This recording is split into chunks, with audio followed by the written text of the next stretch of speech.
안녕하십니까. 2023년 8월 10일 목요일입니다. 코페스 동반자 채널에서 오늘은 K2PL 7륜에서 6륜으로 한국 정부가 결정권 주도적 행사, 이런 주제로 말씀을 드리기로 하겠습니다. 잘 아시는 것처럼 K2 흑표전차는 6륜입니다. 산악전에 특화시킨 기동성을 중시하는 그런 전투적 사양을 앞세워서 제작을 했기 때문에 보기륜을 6개 다른 6륜 자체로 제작이 된 겁니다. 그런데 이 흑표 전차를 유럽에 수출하기 위해서 폴란드와 현대로템이 상당히 오랜 기간 접촉을 했었습니다. 폴란드는 대량으로 전차를 교체해야 되는 그런 나라지만 전차에 대한 기본적인 기술도 없는 그런 나라였었죠. 그리고 부유하지 않은 나라였기 때문에 직접 현금을 들고 K2 흑표 전차를 구매할 수가 없는 그런 정도의 나라였기 때문에 상당히 오랫동안 폴란드와 현대로템이 상담을 진행했었습니다. 그리고 폴란드는 현대로템이 폴란드에 투자를 해서 폴란드에서 현지 생산을 해달라고 요구를 오랫동안 해왔었습니다. 그동안에 폴란드에서 기갑 장비를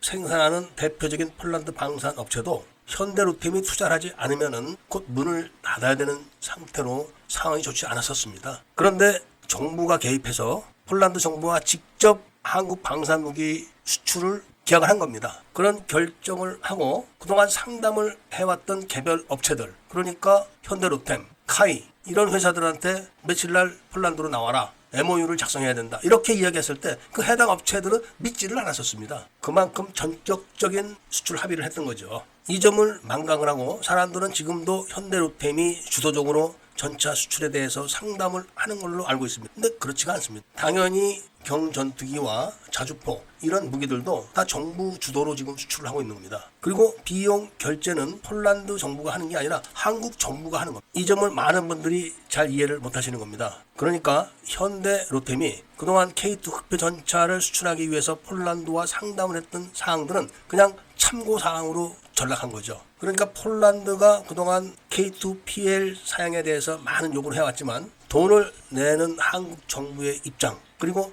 돈을 써야 되는 폴란드 정부의 입장에서 이런 사항들이 다 조절이 되는 거예요. 지금 전차 한 대의 수출 가격이 대략 260억 원이 좀 넘는 걸로 알려지고 있습니다. 이 돈으로 K2 흑표 PL 전차도 개발도 해야 되고 공장 생산 시설도 줘야 되고 그리고 거기에 대한 부품도 조달을 해야 되고 또한 탄약 같은 것도 조달을 해야 되고 앞으로 교육 훈련도 다 조달을 해야 되기 때문에 폴란드 자체에서 요구할 수 있는 사항이 사실 별로 없습니다. 그런데다가 1차 도입분 180대에 대한 수출 계약은 이미 끝났습니다. 직접 차관 형태로 계약이 돼가지고 이미 돈이 건너간 겁니다. 그리고 2차 수출 계약을 해야 되는데 여기서 지금 문제가 일부 생겼습니다. 왜냐하면 수출입은행에서 대출을 해주는 한도가 있고 그리고 또 보증은 수출입은행에서 하는 게 아니라 보험공사에서 따로 해줘야 됩니다. 여기서 문제가 발생해가지고 조율을 해야 됩니다. 이것을 이번 정부가 적극적으로 지금 수용을 해가지고 폴란드의 K2 흑표 전차 사양이 교통정리가 돼가고 있는 걸로 지금 알려지고 있는데, 그래서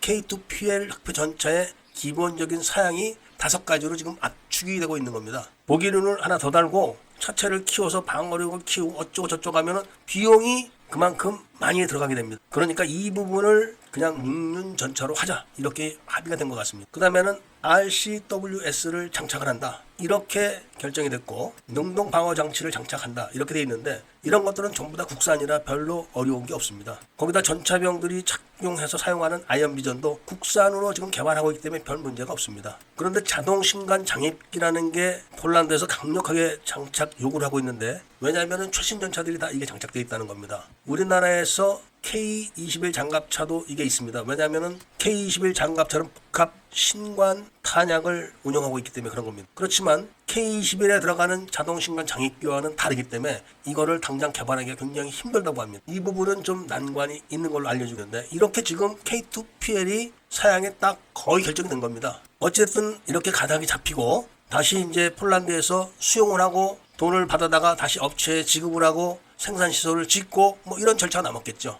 이렇게 되면은 나머지 수출 장비들은 직접 대출이 아닌 보증 형태로 가야 되는 겁니다. 그 대표적인 사례가 바로 FA50에 대한 수출인데, FA50을 도입하기 위해서 폴란드 정부가 채권을 발행했습니다. 그 채권을 발행해가지고 폴란드의 금융기관에다가 다 매각을 했고, 그리고 그 보증을 우리나라에 서준 겁니다. 그리고 그 대금으로 FA50에 대한 비용을 지불을 한 겁니다. 이렇게 해서 지금 폴란드의 방산무기 수출은 굴러가고 있고 K2PL의 사양이 거의 결정됐다. 이런 말씀을 드리면서 오늘 이야기를 마치고자 합니다. 애국 시민분들과 밀매분들께서는 구독을 꼭 해주시고 좋아요와 알림 설정을 부탁드리면서 이야기를 들어주신 데 대해서 감사드립니다.